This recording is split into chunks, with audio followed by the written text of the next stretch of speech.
What's your name? Summer, sun, sand, Coney Island Beach. A modestly dressed, beautiful dark-haired girl. Skirt, white socks, sandals, looks wary. My name is Betty. Are you from New York, Betty? No, I'm from Nashville, Tennessee. I'm sorry. I understand. It's rude to talk to girls you don't know, especially on the beach, but you can be safe with me.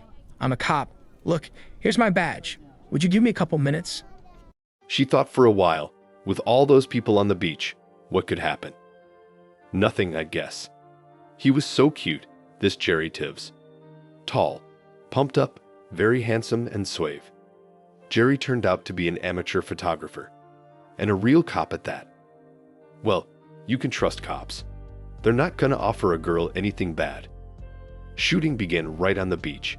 A smile to the camera, a little coquetry, nothing indecent. And the job is done. Modeling career Bettie Page began unexpectedly and developed so rapidly that there was not even time to look around. What did she have to lose? She had a dreary Nashville behind her, a boogeyman father, a mother who couldn't keep up with all her children, 6 of them. Betty was going to be a teacher. She was a diligent student, praised at school. The plan was already outlined. A good certificate, a university chosen in advance, a place in a modest but decent school. But everything went wrong. Her father began to drink, lost his job, then found it. But in another state, there was no car. He stole a car to move the family. The car belonged to a detective. The father was immediately caught and put behind bars for a long time. Betty ended up in an orphanage with her 2 sisters.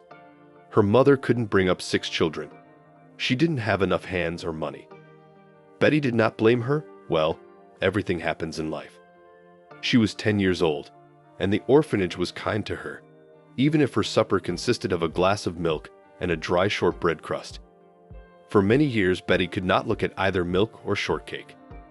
But she danced, for herself and for the girls around her. She learned to twirl a hula hoop so that her hips moved like the shuttle of a sewing machine.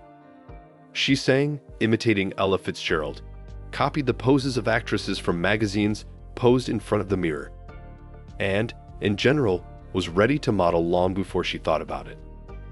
From the orphanage, she and her sisters were eventually taken away. But education went down the drain. There was nothing to dream about the university. She got a job as a secretary in a company that sold diesel engines for ocean liners. She typed, looking at the dreary landscape outside the window, made coffee, took calls. Soon she had a boyfriend, Billy Neal. Bill had left to join the Navy, but they'd gotten married. Betty said that it was not without the influence of her mother.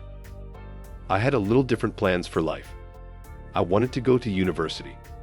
But my mother said that to find a loving husband is much more important than to get a useless diploma. At 19, she was already married, quite settled at work. You could think about children. But she suddenly gave it all up. Bill was terribly jealous of her and became very rude. She hated the typewriter. Bang on the keys 8 hours a day, type about motors and fuel, and this for $40 a week. It was maddening. But she had a great figure, and her hair, and her eyes, and her smile. Come on, Betty, turn around. Now head on your side, Betty. Show us the passion. Now surprise. Now surprise and joy all at once. Jerry Tibbs did not fail. He led her to a photography club. Of course, there was no such thing as photography. Photographers took pictures of girl models for calendars, postcards, whatever. Betty looked around, posed, smiled for the camera. $40 for an hour's work. She'd been pounding the keys all week for that money. She came to New York with big plans. She got her chance right away. A murky fellow named Art Grosso, who used to do silent movies, took some pictures of Betty and sent them to 20th Century Fox. Soon he was rubbing his palms together happily. Betty, you've been invited to a movie audition. Art went with her to Hollywood, but then his jealous wife appeared. You're not going anywhere with her. The husband instantly sweated, blushed, and kept saying, I'm the one who discovered her. I have to go with her. At the movie studio, she made up for Joan Crawford, plucked eyebrows, built a whole tower on her head, drew a heart lip. Why can't I wear my own makeup? She asked right after the greeting. After all, you liked me in the photo with my hair and my lips. You've ruined everything. Groaned Art backstage. They don't like that here. Why did you start arguing with them? Because it's stupid, Betty replied sincerely. After a while, she was offered a role by Howard Hughes. He called her to audition at the studio, which was located in his mansion. But Betty did not agree. The girls told her that Hughes will not move a finger unless you do not go to bed with him. And she didn't want to. It wasn't that she was against sex, but she didn't feel comfortable going to bed with anyone. Hughes was not a very nice guy, and there was no guarantee that he would actually help her make a movie career. She was a little jealous of the actresses she saw on the covers of Life and Look. It seemed to her that she was no worse. Betty even enrolled in acting classes. On Chekhov, she fell asleep, and to get into the image did not work. But it soon became clear that she didn't need to. Because it turns out that there is another world, the world of entertaining men's magazines. All these magazines were willing to pay. We print, you review. We entertain, you entertain. And you cut out the best pictures to hang on the wall. The term pin-up was invented in England at the beginning of the war. And when the war ended and the soldiers returned home, all over the world began battles between pin-up girls. Each wanted to become the main. Many people liked Jane Mansfield. Millions loved Marilyn Monroe, but she was a debutante compared to Betty. Kim Novak was gaining popularity. Betty was shot more often and more often than anyone else. The camera loved her. She was natural and radiant with happiness.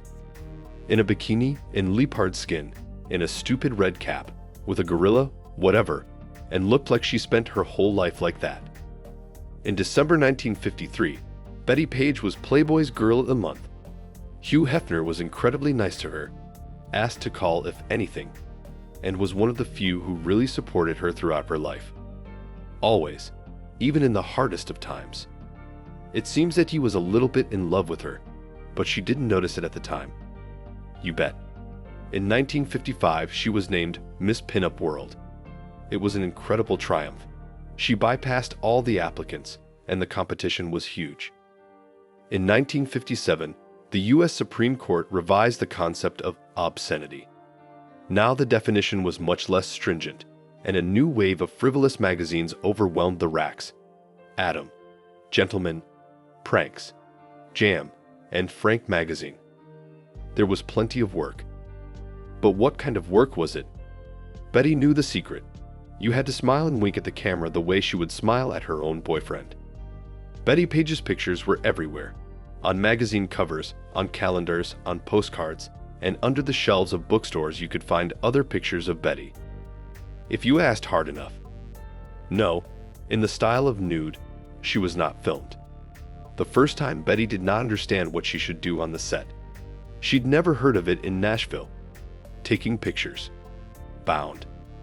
Gagged. With a whip? That's ridiculous. Who would want that? Betty, what do you care? Irving, the balding, worried fat man, started in. It pays twice as much. But Irving was interrupted by his sister Paula, who ran the studio. We have some extraordinary people among our clients, baby. Famous people. Respected people. Lawyers. Judges. Doctors. Some people can only relax so much. We can help them, can't we, Betty? There's nothing illegal about it. And they pay very well. They do. It was just a game fun. A costume show. She and the girls were having a blast. It was there, in the studio, that they had the conversation that Betty would long remember. There was a photographer there, a strange, silent photographer. He drank a lot, but he took pictures professionally. One day he asked her, Betty, do you believe in God? Of course I do. I went to church regularly in Nashville. So what do you suppose? What does God think of your activities? Betty looked at herself. Black leather corset, leather panties, whip. And after a moment's hesitation, she said, I think God gives everyone a little talent, and not just for no reason, but to use it. And my talent is posing for the camera. But sometimes, I think maybe it's not like that. Maybe he's not really happy with me, but then he has to give me some kind of sign. It will happen, Betty. It will happen. The first time it happened was after the parliamentary hearings. The famous one where Senator Kefauver said that the makers of obscene comic books and mail-order magazines were corrupting minors. Irving Kloh movies and magazines were used as illustrations, and every other page had Bettie Page on it. Betty was called as a witness. She sat in the corridor for 12 hours, saw Robert Kennedy, but in the end she was told, her testimony is not needed. It's clear enough as it is. Irving Kloh and his kind should shut down their business, and they should be thankful they didn't go to jail. In a clammy sweat, unable to move, Betty listened and listened to the speeches coming from the audience. About underground clubs, about corrupt people. It was all strange and unbelievable, and very unlike the fun things Betty had imagined filming to be. She did not remember how she got home. At the door, Miss Page almost fainted from fatigue. Black bangs, stockings with stitches, high heels. That was it. She'd had enough. Suddenly, there was music in her ears. A quiet but familiar Protestant hymn Betty had heard in a Nashville church. And then came a clear and distinct voice. Betty, they are not honoring our Lord. You've got to put a stop to this. You know how to do it. Betty looked around fearfully. There was no one in the house. She then gathered up all her bikinis and accessories for the shoot and threw them in the trash. Strangely, she felt better. She heard a quiet, "Amen." And she was convinced that God had given her a sign, and things would be different from now on. The second sign was in Miami. She flew there for a vacation, but she stayed there. She found a young man, handsome and faithful, and even married him. Somehow she thought it was time to start a family. It didn't work out. Armand Walterson was only interested in hamburgers, movies, and sex. That evening at the beach, where she had gone alone after a fight with her husband, a cross suddenly flashed over the palm trees and the same music played again. Betty followed the sound of the music and ended up at a church with a bright neon cross on the roof. The kind pastor asked her, "Do you want to be born again, my daughter, and leave all your sins behind? Do you want me to pray for you?" To music and joyous singing. To the enthusiastic roar of the electric organ, the queen of pin-up died, and the Christian preacher Bettie Page was born. She went door to door, stood in playgrounds, parks, and streets, and read aloud the Bible to those who were willing to listen. Sometimes men would come up to her and ask in a half-whisper, "Excuse me, but you look so much alike. Are you Bettie Page, by any chance?" Page would proudly reply, "Yes, I am, and I'm not the least bit ashamed of what I was. Adam and Eve walked around naked in paradise too, and there was no sin in that." People listened to Betty or passed her by. In time, they stopped recognizing her altogether, and there were no more voices or music. For many, many years. She forgot all about it, moved to Florida, met a man, a good man named Harry Lear. She became a foster mother to his 3 children and surrounded them with affection and care. They lived in a big, beautiful house, prayed at dinner, developed a garden, flew on vacation to Mallorca. Betty did not work anywhere. She helped the Bible Society and preached. For her 50th birthday, her husband gave her a large painting of Jesus in the Garden of Gethsemane, which was so sweet of him. Betty often stared at the painting for long periods of time, until one day demons came out of the painting. They came out of the lower right corner, out of a shrubbery that looked like a tangle of barbed wire, black and slippery. Betty stared at them, unable to cross herself, and along with the demons, childhood memories came back to her, the ones she seemed to have forgotten forever, blotted out, obscured by shootings and weddings and blitz flashes. The father who says to her, "Betty, come up to me," and she goes up the rickety stairs, and her father does to her what no man should do to a little girl. And her tears, and her mother's shout, and her attempt to run away from home, and the whipping, and tears again. And then a trip with a handsome young man to a dance. She is 16. He met her on the street, invited her, saying that he has no partner, and she loved to dance. But instead of dancing, it's a vacant lot, and there's no one around, and 5 men surround a car and give that guy rolled up dollar bills. It's useless to scream. A thin knife glistens in front of her throat. Betty didn't report it to the police. I knew I'd be blamed, although all my guilt was only that I got into the wrong car and with the wrong guy. All her nightmares, all her horrors, all her unfulfilled dreams are woven into one tangle. She hears a firm, clear voice say, "Be gone," and everything disappears, and the voice continues, "Harry and the children are not honoring the Lord. You've got to put a stop to this." At the police station, a frightened Harry Lear said, "It's like she's gone crazy." When we entered the house, Betty grabbed a knife, put it to her youngest son's throat, and said, "Everybody in the living room." She made us sit down by the picture and said that we turn away when we pass Jesus and don't make the sign of the cross. And then she said, "If you don't get baptized, I'll gut you."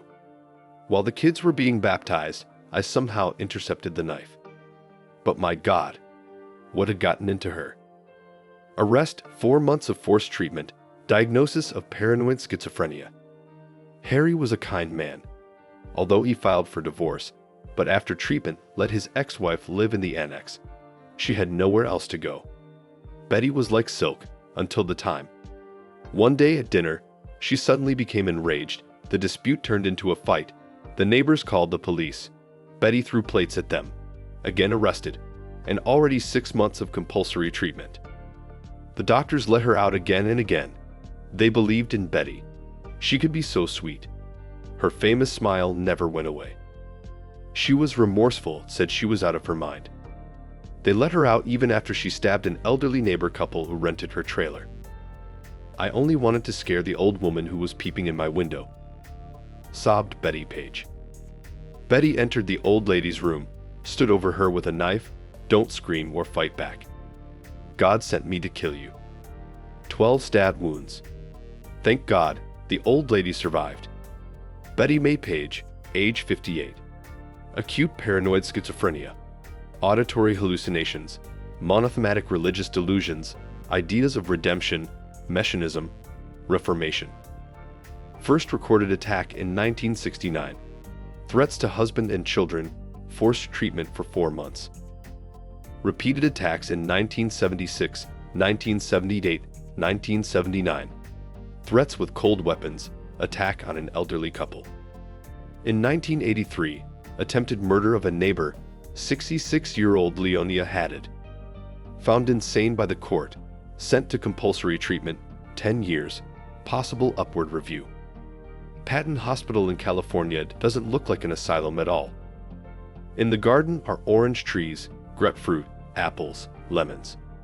You can see the mountains from the window, but you can't get out. She's looking better. The mountain air did her good. The world hasn't forgotten Betty Page. When she was released in 1992, she was surprised to find that a real cult had formed around her name. Some young people in the late 70s published a luxurious album, a nostalgic look at Betty Page, with reprints of her old photos. Then another one came out, then 5. There was a comic book about Betty Page and a magazine for her fans. DVDs re-released her old movies. There were Betty Page t-shirts and handbags. She was copied, she was imitated, but nobody knew she was alive. There was a story about her on The Rich and Famous. It's ironic. Betty lived in a small house near the hospital to make it easier to go for checkups. She was poor as a church mouse, took the bus, ate only rice. In the 50s, she didn't sign any contracts, and now she didn't get a dime for her pictures. Hugh Hefner helped. At his request, she gave a big interview in 1998 Playboy about schizophrenia, about voices, about treatment. But no photos. Let them remember her young. The fact that she was alive became known, and there was an incredible uproar. Her biography came out, then made a feature film about her life, then another. Sprinkled requests for interviews on television shooting, offered unprecedented sums. But Betty refused all. It is not good for her to worry. She forbade doctors. She didn't want the voices to come back. Betty Page lived to the age of 85. Friends, thank you for watching. Support the channel by subscribing, liking, or commenting. And see you in new exciting videos.